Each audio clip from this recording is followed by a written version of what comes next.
AITA refusing to let my girlfriend take my son after his mom begged me to. The divorce between my ex-wife and myself occurred 3 years ago, one of the reasons being that she was, and continues to be, more committed to her profession than I was, and we are now sharing custody of our 4-year-old son.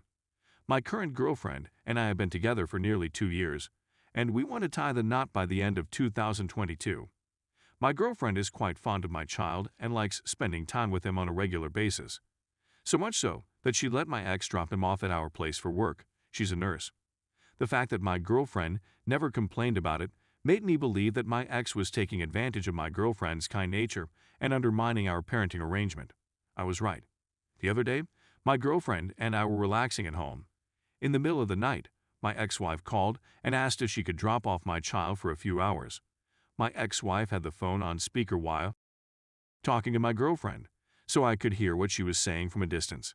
I had the phone just as my girlfriend was ready to say yes and urged my former wife to stop taking advantage of my girlfriend and to stop taking advantage of my ex-wife. I needed to cover an emergency shift right then and there, she said, adding that she had been unable in finding a replacement on such a short notice. That it was not mine or my girlfriend's fault, and that she should be ashamed of herself for hurting my girlfriend in such a manner, was what I told her. My girlfriend continued to look as my ex stated that she was not using her because she is my son's future stepmom, to which I responded, "Well, that doesn't make her your personal babysitter FFS." To which she responded, "Well, that doesn't make her your personal babysitter FFS." But she said it was between her and my girlfriend. My girlfriend recommended me to allow my ex-wife to bring my child over, but if I did so, it would set a precedent for my ex-wife to engage in similar behavior in the future, which would be detrimental to our relationship. My ex-wife begged, but I pushed her to get a babysitter. She lamented that she had been unable to find one, so I hung up and handed the phone back to my girlfriend, who was listening in. Angry with me, my girlfriend said that nothing I did was right, and that I should have let my ex-wife to bring my child over to her house. So when I asked her whether being used as a babysitter was acceptable with her, she said that spending time with my child is not the same as babysitting. I explained to her that saying yes all of the time and not setting boundaries would not be beneficial to her. Angrier yet, she accused me of exaggerating the matter and ruining some precious time with my child. She came up to the second floor and claimed to be angry by how I dealt with the situation. I had the impression that I was supporting her in asserting herself and creating boundaries with those who were attempting to take advantage of her. AITA? Story 2. AITA for being upset about not getting a wheelchair. I have myalgic encephalomyelitis. I began falling many times each week and had to purchase a cane.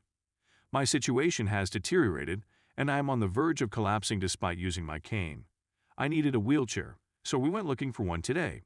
When I discovered one and used it, I got instant relief. It's more easy to use than I anticipated, and it's the most comfortable I've felt in months. My boyfriend stated we couldn't buy it right now, but we could have it the next weekend when he collected his tax return. I was perplexed since we had PS 1,200 in savings from my last pay after being fired due to my handicap, and it isn't going away before then. He expressed concern about losing his jobs since he had been absent from work for an extended period of time. This occurs a lot when I'm too sick to go with him to work. He gets anxiety about going in, and having me walk with him helps. I told him I'm having trouble walking into work, so I'm not sure how he'll get there. I also informed him that I can't work without a wheelchair, something I've previously told him but he denies. He sought advice from his mother, a nurse. He returned from the phone and stated she didn't encourage it since they're PS50 on the Red Cross website and can be obtained via the NHS. I burst into tears, mostly at the final sentence, since my spouse is aware that I was denied a walking cane twice by the NHS, despite suffering many falls every week. A Redditor gifted my cane to me. I agreed to just return home since it was evident that he didn't want us to purchase it. While we waited for his mother to pick us up, I checked the Red Cross website. The cheapest wheelchair they offer costs about PS 170 and must be pushed by someone else. The most affordable self-propelled vehicle is PS 245. The one I wanted cost PS 150. I declared in the vehicle that I couldn't live like this any longer. His mother said that they were less expensive at the Red Cross. I informed her of the exact rates. She assured me that I would be able to receive them via the hospital. I told her they wouldn't give me a walking cane, so how does she believe they'll give me a wheelchair? She claims there is further assistance available. But when I inquired as to what assistance, she was unable to provide an answer. I inquired as to how they expect me to go to my interviews and job in the coming weeks when I can hardly get out of the home. I can't do anything about it, she said. They all agree that it's too pricey, which leads me to believe that I'm overreacting. Maybe they're correct because I'm not good with money. I guess I wasn't as considerate of my partner's feelings about spending so much money as I should have been. I burst into tears before even telling him that I had been denied a walking cane or visiting the Red Cross website. He also does a lot for me. He often bathes me when I'm too weak to do it myself, and he lost his prior job because he had to take so much time off to care for me since I was so ill that I couldn't even go from one room to another securely. Update: my boyfriend and I chatted this morning, and a lot of things have been sorted up. As it turned out, I was I made assumptions about what they said and their intentions. His mother hadn't reviewed the webpage.